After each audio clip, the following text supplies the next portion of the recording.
huge improvement in that Olympic final, 3 seconds faster and with a great finish. It was a fantastic race, and yeah, everything was perfect. Tell about maybe the changes last month and everything in the story. Yeah, I mean, I think it's very similar. It's a big story is staying healthy. In 2023, 2022 were not fully healthy seasons for me, and you know, I made it to the World Championships in Budapest, and you know, it's an accomplishment to get there and into the final again. But I knew that I was a better athlete than what I was showing at the global championships. And I knew I needed a year that was completely uninterrupted in training, and that's what this year was. And yeah, I knew, you know, it's about a 3-second PR, which is enormous in the 15, but just based on the way we calculated this season was very strategic, and the peak is the Olympics, and we executed that perfectly. And you know, the U.S. trials are so competitive, and you have to perform very well there, and I did a great job there at executing, and then it was just step by step, and I knew I was way faster than my PR told me, and I just needed the right day to really put that on paper. For you tomorrow? Yeah, I think, like I said, the Olympics is the peak, and everyone knows that in the sport, and you know, that's what this season was centered around. But now it's like I'm the fittest I've ever been, and I don't want to leave anything on the table, and I hate losing, and so every time I race, I want to win, and every race feels very important to me, even if it's some very small meet in the U.S. and Virginia, like I did leading up this year. Like, I put a lot of pressure on each meet, and I know how important each one is, so like I said, not going to leave anything on the table, and I'm really excited to go. Do you like Jacob, or do you have the same bad relationship between Jacob and Kerr, or it's not the same? I don't think it's the same as those two. I can't get in the ring with those two. Can you give us some more details? How important, what consists your diet? I think Matthew mentioned his diet, but yeah, of course, it's a part of staying healthy, and you know, it just I dialed in this year on. I said, no one can beat me if I stay healthy. I said that a year ago, and it probably sounded ridiculous to a lot of people at that time, but I proved it to myself, and that's just such a big part of it for me. And so, yeah, diet has been the top of the checklist this year, and supplements and doing everything right. And I've just kept it all very dialed in. You are vegan, something like this, or not vegan? No special diet, just eating smart. Question to you. Have you been at home between Paris and now? That's the first part. And second part, tell us a little bit about your mentality. You went into a race with Kerr and Ingebrigtsen, and that almost everyone knew the winner, and that got another winner. What about your mentality to go in this race? And yes, the first part. Have you been home? I've not been home, and I'm excited to go home, but since there's more races left, I know when I go home it's going to be a lot of things on top of me. Like, there's going to be a lot of things to do, so I want to wrap up this season as cleanly as I can and give it my full attention, and I think going home would kind of distract from that. But as far as the race went and my mentality, I think, yeah, on paper it's like big upset, underdog, all this stuff, but going back to what I said earlier, I knew where I was at this season, and I knew I was in the shape of my life coming from the U.S. trials and how that race felt and how it went. And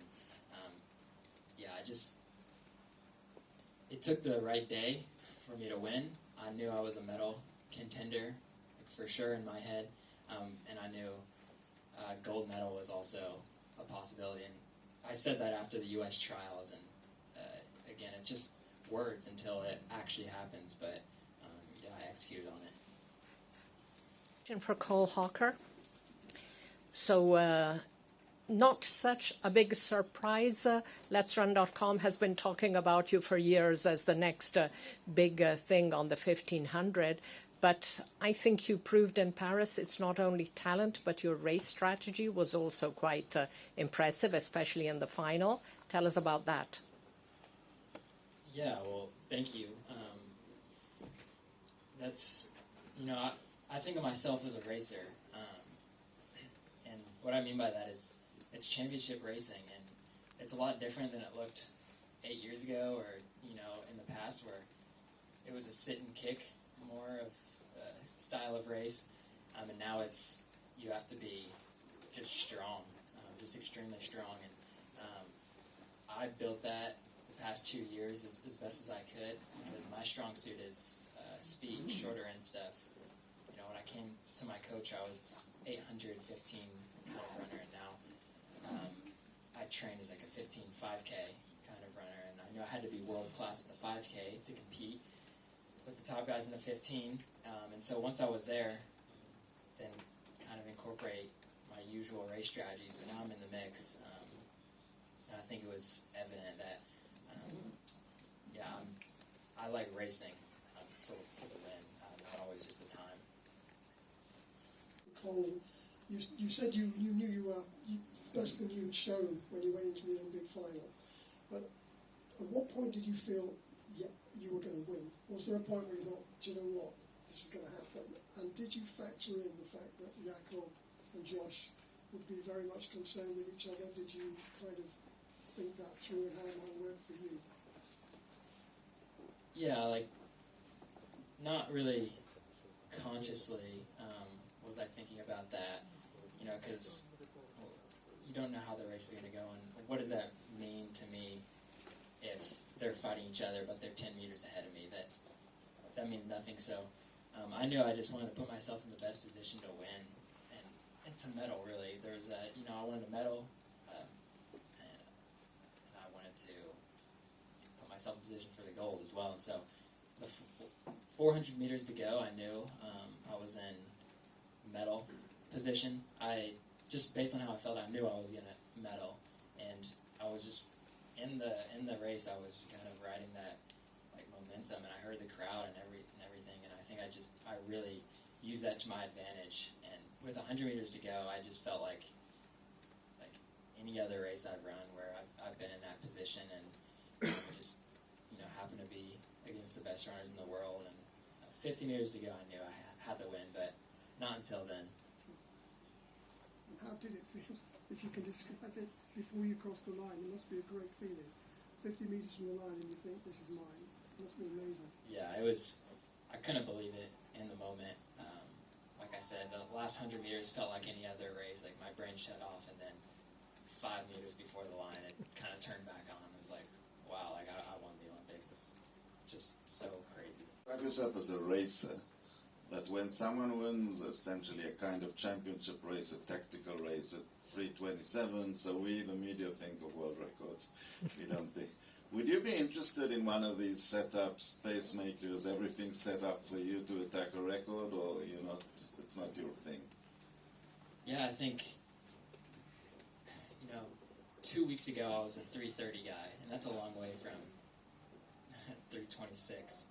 You have to run 3:25 to get the world record, and so yeah, I'm trying to figure out. I've run 3:27 one time right now, and I want to get comfortable running that. And I am a racer, and I think all of my best races come from racing them tactically, and that might be just something I have to learn. I've been in races that are set up fast and have done well, but my bread and butter right now is racing, and now that the world record is a conversation, I'm obviously so excited. I hope to take a stab at that, whether it's this season or next year or who knows. But now I have another goal to set my mind to, or it was always Olympic gold, and I've checked that box, and so I'm really concerned with establishing myself as one of the greatest runners in history. So logically, that would be the next step.